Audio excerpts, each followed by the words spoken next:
The sensation of cold dampness in the room was so real, it felt as if the walls were trying to crush me in their embrace. Every time I opened my eyes, the night grew denser, and the silence became more deafening.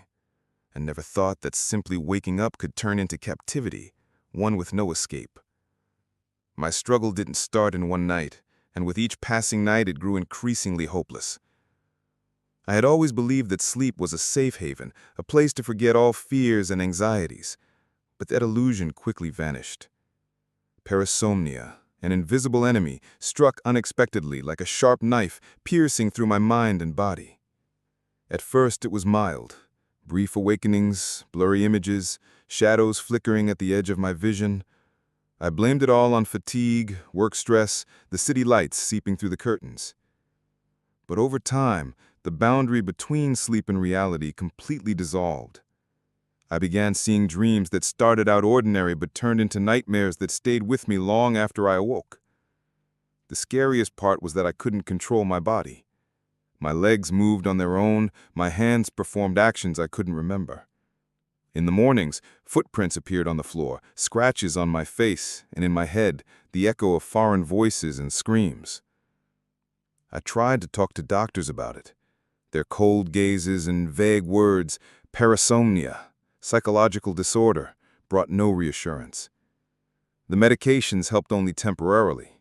Sleeping became harder, and the nights longer and darker.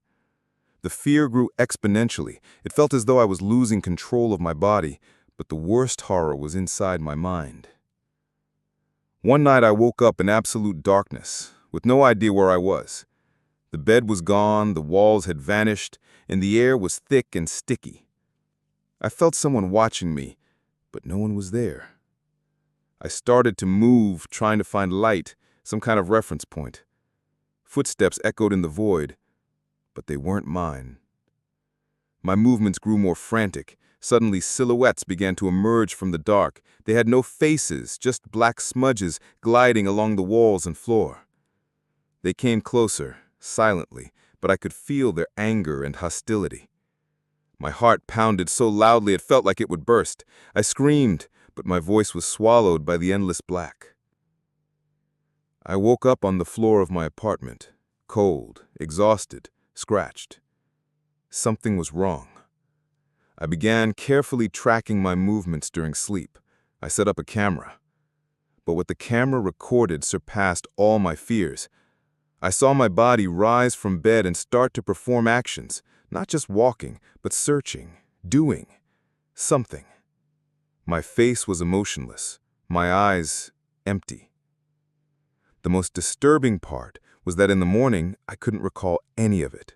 Only vague hints, fragments, never forming a full picture.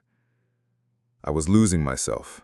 My mind was fragmenting, and I began to fear not just sleep, but myself. I decided to go deeper into these nightly journeys. I woke up multiple times each night trying to stay aware, to stay in control. But with each attempt, my sleepwalking became more aggressive, and the figures in the darkness drew closer.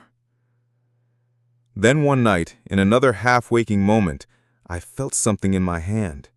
My fingers were gripping cold metal. I didn't remember picking it up. Afraid, I slowly turned my hand and saw a knife, sharp, the blade glinting in the dark. That moment changed everything.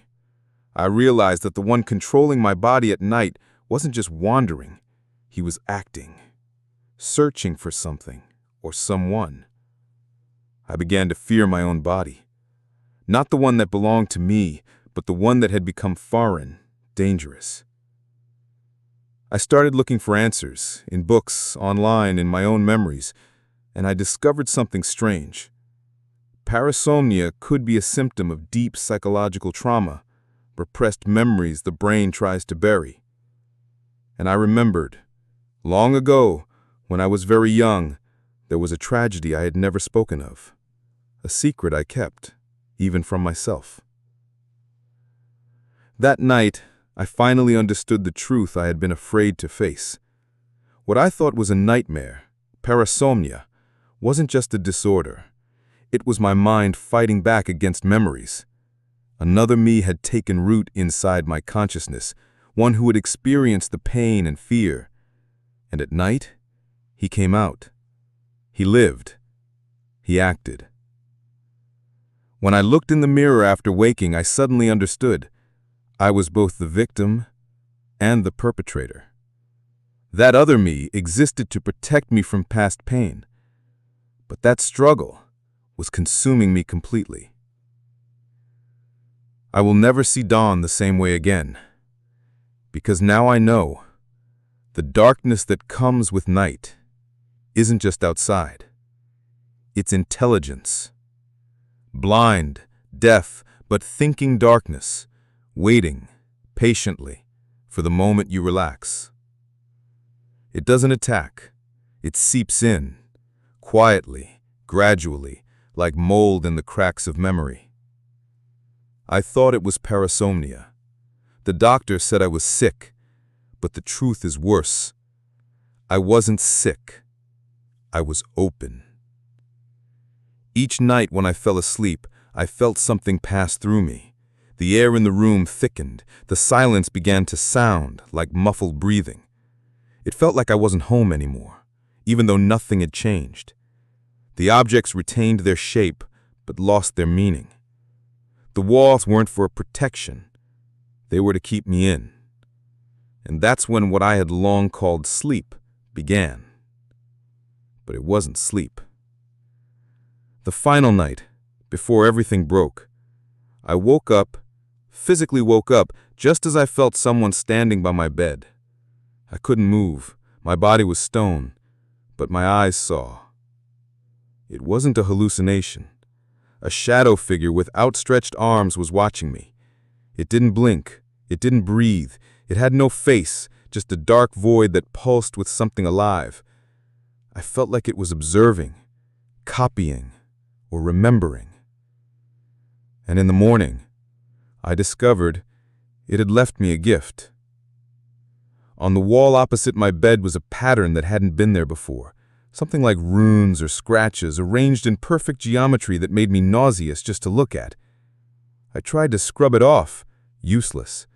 The marks remained. Even when I painted over them, they bled through the paint, like blood through gauze. Then, I noticed not only things were changing, I was changing. In my dreams, I no longer saw through my own eyes. I was someone else, and that someone else liked what he saw. He liked that I was weakening, that I was giving in. I started losing days, literally.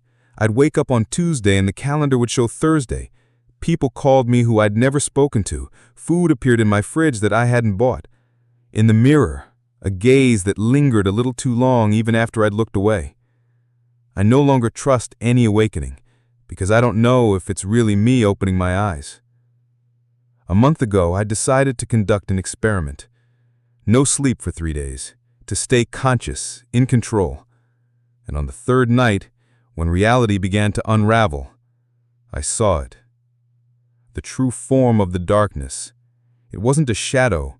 It wasn't a creature. It was a memory. But not mine. Like an old film, recorded onto human consciousness. Somehow it poured into me, and now I am the vessel. I felt hundreds of voices whispering from the depths, and one of them was mine. That's when I realized it was never a disease. It wasn't me sleepwalking. It was something walking through me. And each time it became bolder, its movements more precise, its memory more clear. It doesn't need me. It needs my place in this world, and it's almost ready. Now I live on a schedule, but not mine. I fall asleep not when I want to, but when it allows. And I don't always wake up here. Sometimes I wake up in the middle of the night and the room looks wrong. The angle of the walls, the echo that doesn't match the source, the light without a source. Sometimes returning to reality, I find things on me that don't belong to this world. Once, a gray powder in my pocket. Another time, a piece of thin fabric that dissolved in sunlight. And recently, When I opened my eyes in the morning, the walls of my room were black. Completely. I didn't paint them. I couldn't have. But they were black. And breathing. I could hear them breathe. The darkness no longer waits. It's here. It's in me. But the scariest part isn't that. The scariest part is, sometimes I catch myself thinking, I like it.